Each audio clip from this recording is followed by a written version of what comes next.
aniga waxa suuragal ah adduunku inay iga haystaan fikir qaldan waxa suuragal ah wax badan in la iga gudbiyo waxa suuragal ah wax badan oo shaqo ku leh leeyahay asaga shaqo ku leh. Well, he was really the founding father of piracy. Never fisherman, just cashed in on the free for all.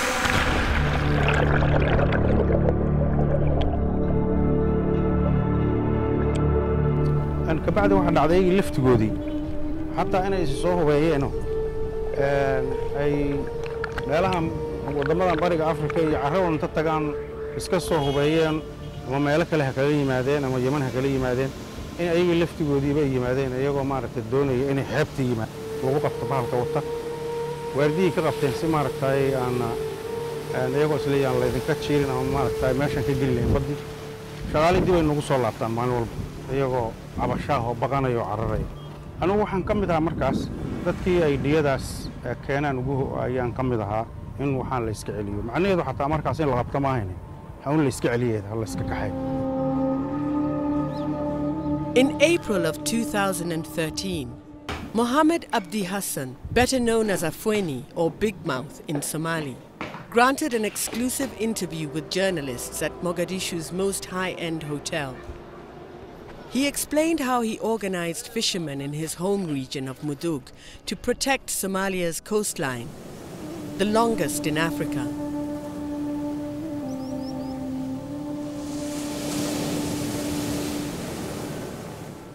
Chaos had engulfed Somali land and seas after the state collapsed in 1991. When this first started, it's absolutely true that Somali waters were being overfished by international fishing fleets, and because Somalia doesn't have a declared exclusive economic zone, a lot of international fishing fleets from Europe and Asia felt absolutely free to come in close into the Somali shores and fish illegally. So in the beginning, it was true, there was a lot of overfishing. In the beginning, it wasn't like ransom as such. It was like fines for the fish they had taken, and they would release them almost instantaneously. It was like, then these illegal fishing boats armed themselves against this, Somalia Coast Guard. And then it's only after they armed themselves that these guys on the Somali side got very ruthless and started, firing back.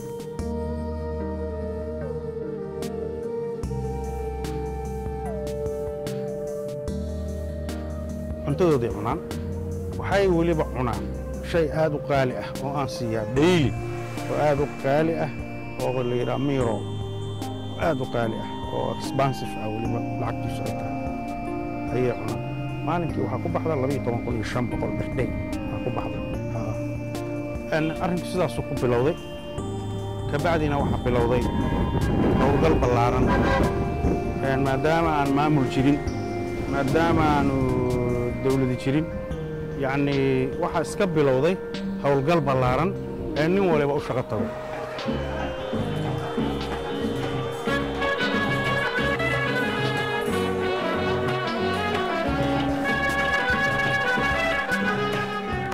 Afweni, a former civil servant, created a model that quickly outgrew the interests of the everyday fisherman. He would soon be known as the founding father of Somali piracy. What do we do about the rampant piracy on the high seas? So what does buying piracy insurance get you? Second skip. Over 2 million square miles of ocean. An anarchy and yet a well-organized business of crime. What began as an act of desperation by Somali fishermen to defend their waters swiftly evolved into a criminal enterprise. But don't make any mistake, there may have been illegal fishing in Somali waters, but what we have now is a criminal activity that has got nothing to do with fishing whatsoever and is purely a criminal enterprise run by gangsters for profit using horrendous tactics including killing people and torture. So this has got nothing to do with illegal fishing anymore, it's all about crime. Gangs of fishermen found they could easily capture and board international fishing vessels. In 2003, Afweni began headhunting for pirate trainers in the Puntland region, where piracy had first emerged. He carefully selected pirates to create the most efficient and least expensive team. Afweni recruited across clan lines, a notable feat in a country devastated by clan warfare. Well, he was really the founding father of piracy, and interestingly, he wasn't a fisherman. He's picked up this narrative of victimization that Somali pirates will often use to justify their actions. And in some cases, some cases they were fishermen. But as I understand, Afweni was a former civil servant who returned back home to Somalia after spending time abroad because he saw this opportunity. At the age of 24, Canadian Jay Bahadur left home to spend several months living with pirates. It worked out. I mean, I kind of picked, piracy was one of these things where just a night at a bar, after a few beers with a friend, we just started talking about it. This was way back in late 2008. And the idea, I think, and I specifically was gripped by the same romanticism that I think has affected a lot of people about, hearing about modern day pirates. And so yeah, as you said, I packed my bags and went to see what was out there.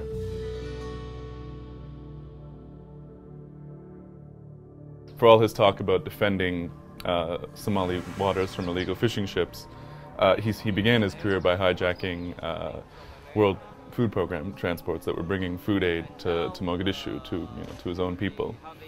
So quite the opposite of stealing fish. They were in fact bringing grain to feed the starving population.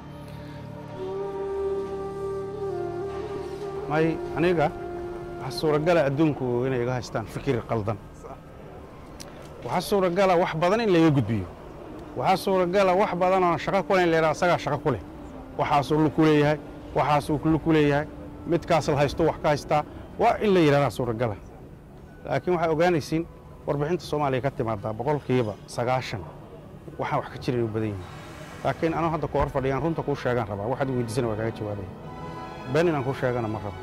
He sort of invented the kidnapping for ransom model. You certainly saw pirate attacks before Afwene's time, but they tended to take the form of kind of muggings at sea, where the crew might be attacked, their stuff stolen, and then the pirates would leave.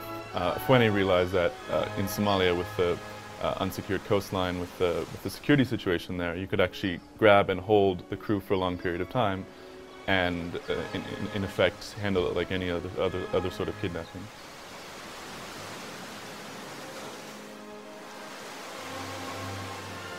Mohammed Ado is a Kenyan Somali journalist with Al Jazeera who has covered piracy for nearly a decade. From my interviews with pirates who were involved in the crime, and particularly in El, they told me, first of all, they don't value the ship.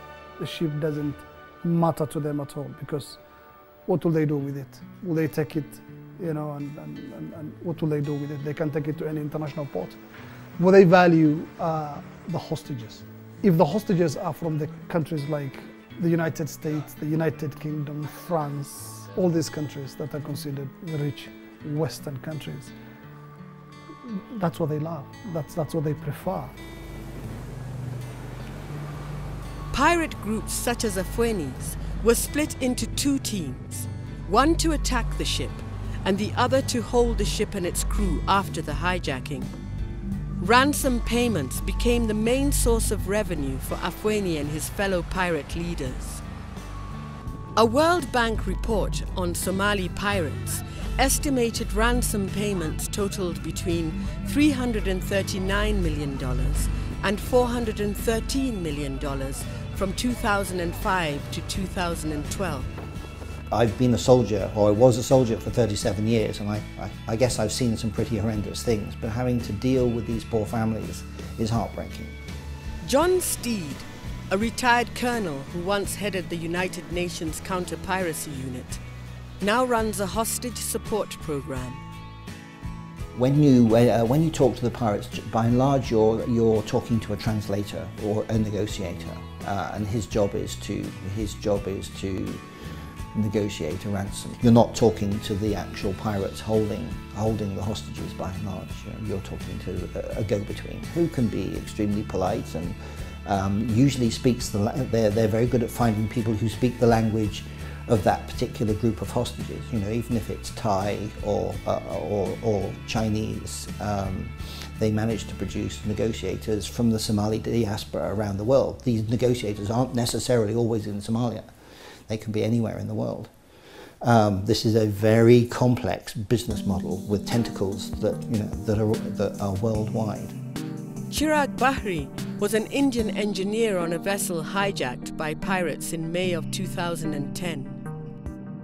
Every evening we used to think about that, whether I'll be able to see the sun in tomorrow morning, because the kind of torches what we had on my vessel was enormous. It was so difficult to survive in those conditions that we even lost the hope of coming back home or seeing our family members again in the future.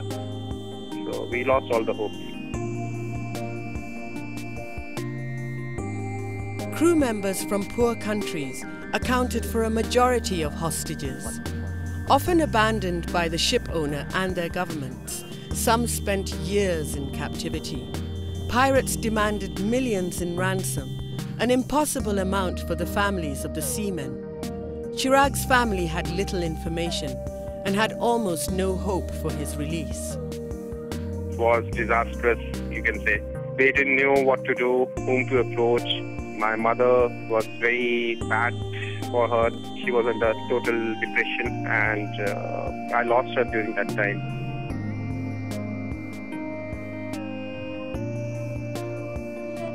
After 8 long months living in horrendous conditions, Bahri's shipping company finally paid the ransom and he returned to India. 2008 was a boom year for the Somali pirates. In September, Afweni orchestrated the taking of the MV Faina, a Ukrainian arms ship carrying 33 tanks, grenade launchers and ammunition. 21 crew members were taken hostage. The Ukrainian first mate died from hypertension a few days after the hijacking. Fearing the arms could fall into the hands of Islamist insurgents, an international naval force tried to recover the ship.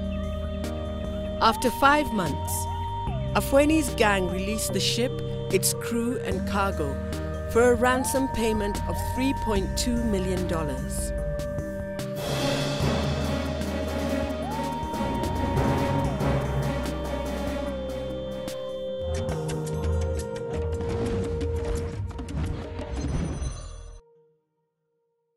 And now we're going to get an update on the pirates of Somalia, in particular, what they're doing with all that ransom money.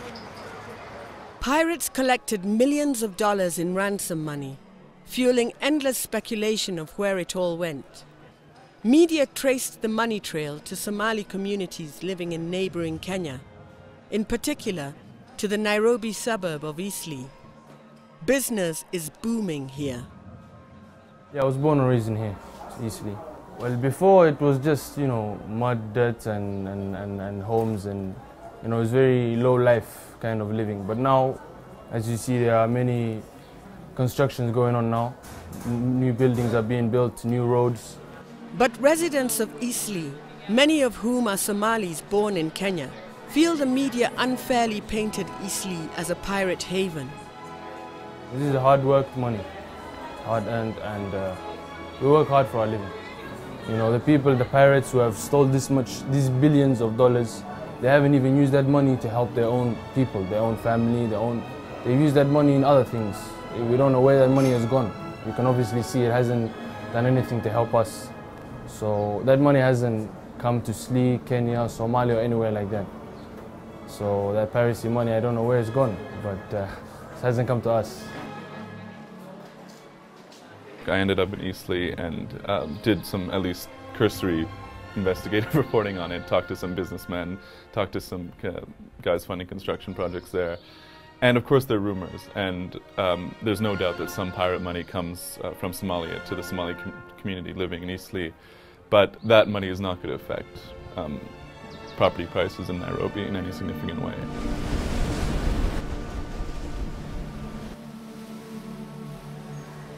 So where did all of the money go? If you look at it, it's millions. The piracy money, the ransom being paid out is millions. But when you look at it critically, and having spoken to some of these people who have been holding, you know, ships for months, some of them a year or even two, it's not much when you look at how they divvy the money up. For example, they take a ship, they hold it for 9-10 months, and they're given $2 million. This is how they divide it. 50% of the money goes to the financier. Then 50% has to be shared among the people who first got the ship. As the financier, Afweni's earnings were reinvested in new pirate attacks. Running a pirate gang also involved heavy operating costs. In addition to taking care of hostages, some of whom were kept for years, Afweni had to support his pirates and their habits. These pirates are drug addicts. They chew cut, they drink alcohol. For 10 months or a year, they have to get their supply of these much needed supplies so to get them going. Kat, a leafy narcotic popular in the Horn of Africa, became an indispensable part of the Somalis' pirate life. When you have pirates who are sitting on the ship all day, nothing to do, it's the job of their leader just to supply them with khat, literally, 24 hours a day if they want it. And then you get situations where they're so jacked up on the drug that they fire off guns, they intimidate hostages. In one case, a pirate in the middle of the night on the ship that I was, a case I was following, simply put a gun to the captain's head because he was so high and said, I want to leave, I want to go on a cruise. And basically just took the ship 6 hours down the coast and turned it around for no apparent reason. It's not that every month, 5 or 6 ships pay the ransom money. No, maybe one would pay the ransom money every month. Now, if you look at all the people who are waiting for this money, it doesn't amount to much at the end of the day. And especially these people who have to build houses, who have to pay off all those women, the ones supplying the cart, the ones supplying the food. They have to give charity, and they talk of, some of them were talking to me about giving money to the weak members of the society. They go to the crippled people and pay. They're like the Robin Hoods of today and Robin Hoods of Somalia.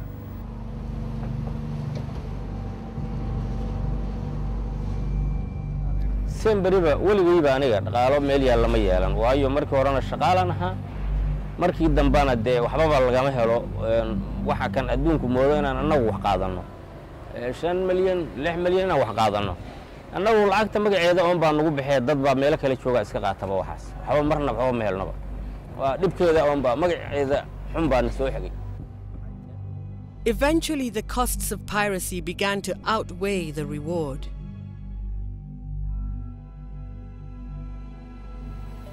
International naval forces began patrolling Somalia's seas, and most shipping vessels hired private security to fend against pirate attacks. As the business model of Somali piracy became unsustainable, shrewd entrepreneurs such as Afweni began to scale back their operations.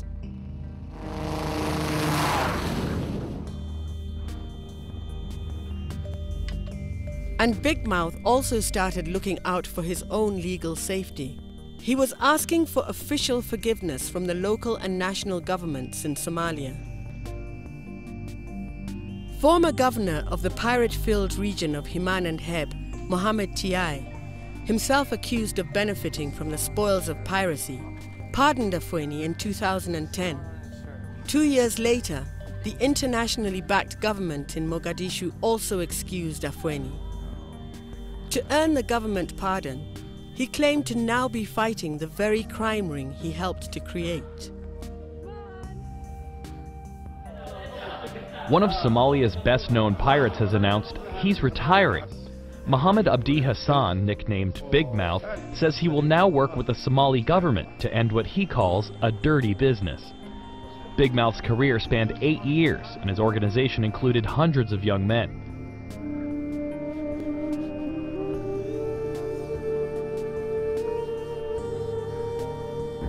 inuunan noqonin oo meeshii ama nalaga gacan sii lahaa ama laga hadli lahaa si yacni loo xadado loo hayo waayo waxaani waa kalluun bad laga soo bixiyey hadduu mar labaad ku baxsado baddana lama soo qaban karo waxa weeye marka waa dad tiro badan qarash badan baa ku baxaya oo ku socda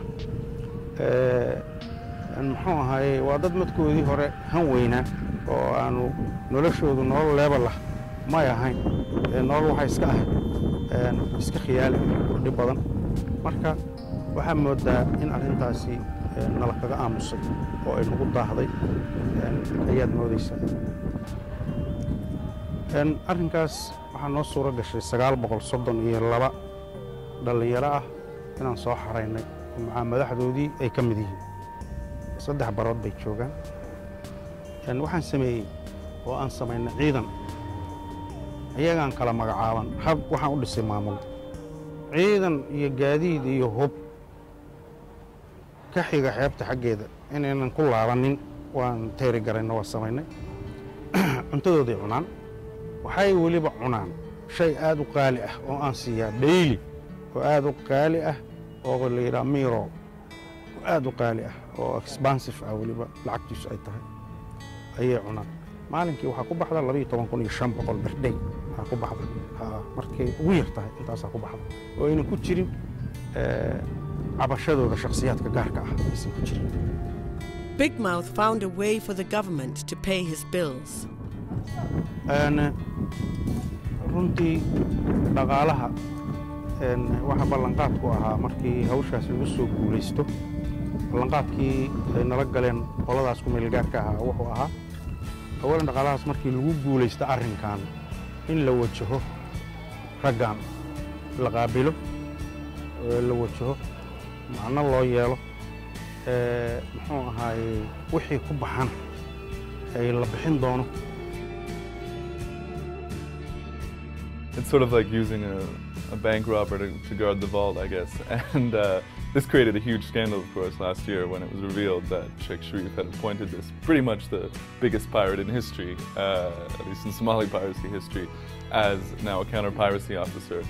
This idea that 900 and something pirates are demobilized. I think this gives an incorrect image, which is that there are sort of pirate standing armies. Like 900 of these guys are wearing uniforms that say, I'm a pirate, and then Afweni comes along and says, no, no, no, you're a soldier now, or you're an anti-pirate militiaman, or whatever it is. In fact, piracy has always worked as very loose confederations of unemployed guys with guns, young men with guns, who come together for the purpose of forming a gang and then dissolve. There's not really a standing career as a pirate. Experts doubted Afweni's sudden change of heart. I've been doing this for nearly 6 years, so from the very beginning of the sort of the peak of the piracy problem, I've had no personal contact with Afweni whatsoever. He has never attended any of the counter-piracy meetings that we've held, and I run the secretariat for the Somali contact group for counter-piracy. but he has never actually attended any meetings that I know of. All through this whole piracy thing, they've responded and changed the model as we've reacted, and now the model's coming to an end. Then they'll adapt, maybe move into something else. As the profits of piracy diminished, Afweni and his colleagues began expanding into other maritime work. Now what you hear, at least according to the UN monitoring group, is that pirate networks in northern Somalia and Puntland have converted it to weapons smuggling from Yemen, because a lot of the weapons coming into Somalia come through Yemen and then northern Somalia. So yeah, as you say, it's an extremely adaptable career. There's a wide range of options once you know your way around a boat, especially in Somalia. New career paths for former pirates included arms running, drug smuggling, human trafficking, and counter-piracy. I think Afweni is a good salesman. He has been in the game for a long time, made money, and suddenly announced through a press conference in which both the local and international media attended that he was retiring from what he had been doing, piracy. But again,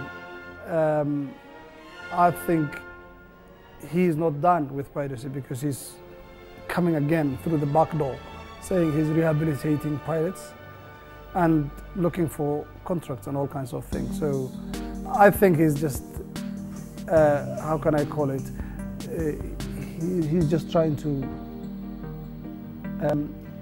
change, because right now, the piracy is almost unsustainable. While many were looking skeptically at his apparent retirement, Big Mouth was feeling complacent with his pardon in his briefcase and lived a comfortable life in Mogadishu. I don't know how much money he has, but he still has money, and he according to friends I've been talking to, and when I met him, he looked like somebody who was enjoying himself in Mogadishu, sitting in cafes, chatting and sipping coffee all day on end. But after being pardoned at home, could he be arrested outside of Somalia? Absolutely. He's committed crimes that are punishable by international law. Belgian authorities have detained suspected leading Somali pirate Mohammed. He was detained at Brussels airport along with another man when he arrived, believing he was to be interviewed for a documentary about his life story. Guilty of everything he may be accused of, but that will be tested in court. Any documentary could be many, many years away. Having an official government pardon, Afweni was a free man in Somalia. But the United Nations linked him to dozens of hijackings, charges he would have to face if caught traveling abroad. In October 2013, nearly a decade after his career as a pirate began, and despite his quest for redemption, undercover Belgian agents arrested Afweni in an elaborate sting operation. Posing as filmmakers, they convinced Afweni to fly to Brussels to be interviewed for a documentary on piracy. Upon landing, Afweni was immediately arrested and taken to prison in Bruges. He faced up to 45 years in prison for hijacking a Belgian ship in 2009 and kidnapping the crew. Perhaps for the first time in his career, Big Mouth had been outwitted. anigu waa kuu sheegay waxaan ku yiri aydiyadii wax la isaga celinayay annagoo markaa si sharciya u arkayna inay tahay wax sharci ah ayay ahayd tilaabtii aanu ku lugta lahaa anigu waxaanan oran karnaa isla markaas dad waxaan ahayn agoon waxaa la yiraahdaa dadka aabahood dhintay macnaha waxaan agoon ka ahayn dawlad iyo sharci cid noo dacwootaa ma jirin cid wax naga celisaa ma jirin cid wax noo qabataa ma jirin dad dhibaataysan baan ahayn marka waxaan oran karnaa markaas weerarkii aan markaas qaadnay mid waajib inuu ahaa baan malaynay laakiin farsamo xumo ka dambeysay ayaa ka dambeysay waana midaan ka dhiidhinay oo aan u istaagay oo aan hadda libta ka keenay